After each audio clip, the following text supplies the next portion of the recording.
નમસ્કાર દોસ્તો, શાંતિશ્રમ ન્યૂઝમાં આપનું સ્વાગત છે। દક્ષિણ ગુજરાતમાં મેઘરાજાએ ધમાકેદાર બેટિંગ કરી છે। સવારના 6 થી બપોરના 2 વાગ્યા સુધીમાં 182 તાલુકામાં સૌથી વધુ વરસાદ સુરતના ઉપરપાડામાં 13 ઇંચ નોંધાયો છે, તો નવસારીના ખેરગામમાં 11 ઇંચ, વલસાડના પારડીમાં 11 ઇંચ, વલસાડના ઉમરગામમાં 10 ઇંચ અને ભરૂચના નેત્રંગમાં 10 ઇંચ વરસાદ ખાબક્યો છે। નવસારીમાં ભારે વરસાદથી પૂર્ણા નદી ગાંડીતુર બનતા પૂરને લઈને શહેરો 30% વિસ્તાર પાણીમાં ગરકાવ થયો છે। વલસાડના ઉમરગામમાં છેલ્લા 24 કલાકમાં 36 ઇંચથી વધુ વરસાદથી લોકોને છત પર રહેવાની ફરજ પડી રહી છે। હાલ દક્ષિણ ગુજરાતમાં એનડીઆરએફ અને એસડીઆરએફની ટીમો તૈનાત કરવામાં આવી છે। સુરત જિલ્લામાં 3 એનડીઆરએફ અને 5 એસડીઆરએફ, જ્યારે વલસાડ જિલ્લામાં 3 એનડીઆરએફ અને 1 એસડીઆરએફની ટીમ કાર્યરત કરવામાં આવી છે। અત્યાર સુધીમાં વલસાડમાં આશરે 1200 લોકોનું રેસ્ક્યુ કરાયું છે, જ્યારે સુરત શહેરમાં 1500 લોકોને સુરક્ષિત સ્થળે ખસેડવામાં આવ્યા છે।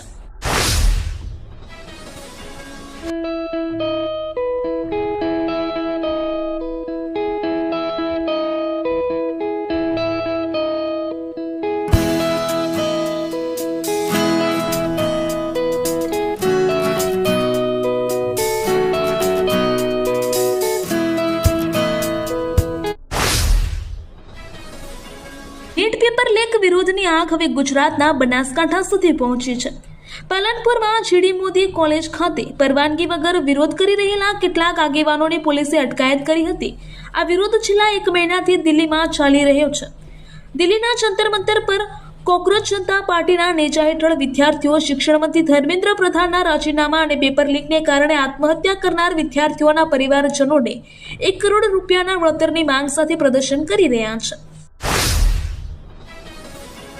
બનાસકાંઠા જિલ્લામાં ડ્રગ્સ વિરોધી ઝીરો ટોલરન્સ નીતિ અંતર્ગત પોલીસ દ્વારા મહત્વપૂર્ણ કાર્યવાહી હાથ ધરવામાં આવી છે। જિલ્લા ડ્રગ્સ ડિસ્પોઝલ કમિટી દ્વારા કુલ 597 કિલો 546 ગ્રામ 14 મિલીગ્રામ ગાંજો, પોસ્ટોડા ચરસ, મેથામેફ્ટામાઇન અને એમડી સહિતના વિવિધ નશીલા પદાર્થોનો કાયદેસરની પ્રક્રિયા પૂર્ણ કરી નાશ કરવામાં આવ્યો છે। નાશ કરેલા મુદ્દામાલની અંદાજિત બજાર કિંમત ₹2,12,30,060 હોવાનું જાણવામાં આવ્યું છે। આ કાર્યવાહી ડ્રગ્સના દૂષણને નાથવા અને સમાજને નશામુક્ત બનાવવા પોલીસની પ્રતિબદ્ધતાનું પ્રતિબિંબ છે। બનાસકાંઠાના પાલનપુર તાલુકા પોલીસે વિદેશી દારૂની હેરાફેરી રોકવામાં મોટી સફળતા મેળવી છે। પોલીસે ફળફળાદીની આડમાં છુપાવીને લઈ જવાતો ₹8.96 લાખનો દારૂનો જથ્થો ઝડપી પાડ્યો હતો। આ કાર્યવાહીમાં 2 આરોપીઓની ધરપકડ કરવામાં આવી છે।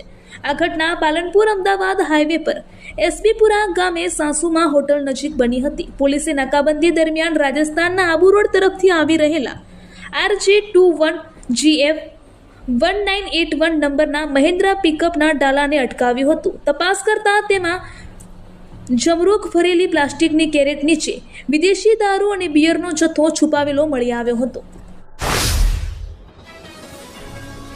દિયોદર તાલુકાના ઓઢા ગામે ગ્રામ વિકાસના આયોજન માટે એક વિશેષ બેઠક યોજાઈ હતી। આ બેઠક દિયોદર તાલુકાના ઓઢા ગામે દત્તક લેનાર ક્લાસ 2 અધિકારી ડોક્ટર ભરતભાઈ ચૌધરીના અધ્યક્ષસ્થાને યોજાઈ હતી। રાજ્ય સરકાર દ્વારા ગામડાઓના સર્વાંગી વિકાસ માટે જિલ્લા અને તાલુકા કક્ષાના અધિકારીઓને ગામડાઓ દત્તક આપવામાં આવ્યા છે। આ પહેલનો હેતુ અધિકારીઓને સીધી દેખરેખ હેઠળ ગ્રામ વિકાસના કામો હાથ ધરવા, ગામડાઓની પ્રજાના પ્રશ્નોના ઉકેલ લાવવા અને નાની મોટી જરૂરિયાતોને સરકાર સમક્ષ સીધી રજૂઆત કરીને ગામડાઓનો સર્વાંગી વિકાસ સાધવાનો છે। વાવ-થરાદ જિલ્લાના દિયોદર ભાભર થરાદમાં લાંબા વિરામ બાદ મેઘરાજાએ મહેર વરસાવતા ખેડૂતોમાં ખુશીનો માહોલ છવાઈ ગયો છે। મોડી રાતથી શરૂ થયેલા વરસાદથી વાતાવરણમાં ઠંડક પ્રસરી છે અને પાકને જીવનદાન મળ્યું છે। દિવસભરના ઉકળાટ બાદ ગતરોજ સાંજથી પવન સાથે વરસાદ શરૂ થયો હતો।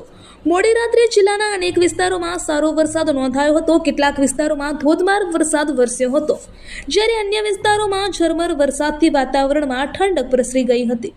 લાંબા સમયથી વરસાદની રાહ જોઈ રહેલા ખેડૂતો માટે આ વરસાદ આશીર્વાદ સમાન સાબિત થયો છે। છેલ્લા ઘણા દિવસોથી વરસાદના અભાવે બાજરી, મગ, મગફળી, કપાસ, એરંડા, ઘાસચારો અને કઠોળ જેવા ચોમાસુ પાકો સુકાવાની ભીતિ હતી। હવે પડેલા વરસાદથી આ પાકોને જીવનદાન મળ્યું છે. વરસાદ બાદ ખેતરોમાં ફરી હરિયાળી છવાય તેવી ખેડૂતોને આશા જાગી છે. જો આગામી દિવસોમાં પણ સારો વરસાદ ચાલુ રહેશે તો ચોમાસુ પાકનું ઉત્પાદન સારું રહેવાની સંભાવના ખેડૂતો વ્યક્ત કરી રહ્યા છે.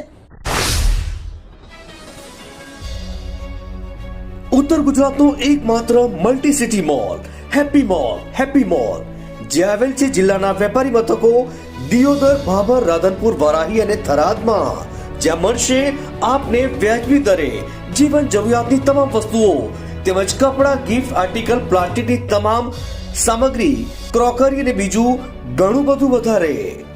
તો આજે જ આવો હેપી મોલ અને કરો ખરીદી તમારી મનગમતી વસ્તુઓની.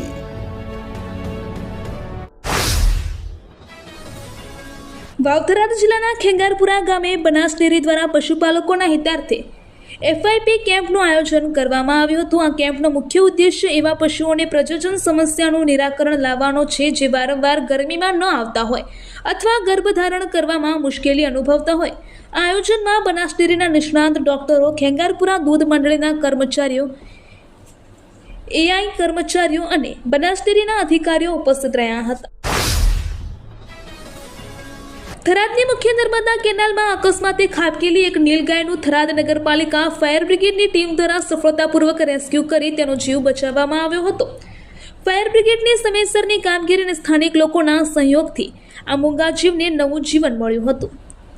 ફાયર ઓફિસર વિરમજી રાઠોડે જણાવ્યું હતું કે આજે સવારે તેમને થરાદની મુખ્ય નર્મદા કેનાલમાં બંને નાગલા પુલ વચ્ચે એક નીલગાય ખાબકી હોવાનો કોલ મળ્યો હતો. જાણ થતાં જ થરાદ નગરપાલિકા ફાયર બ્રિગેડની ટીમ જરૂરી સાધનો સાથે તાત્કાલિક ઘટના સ્થળે પહોંચી હતી.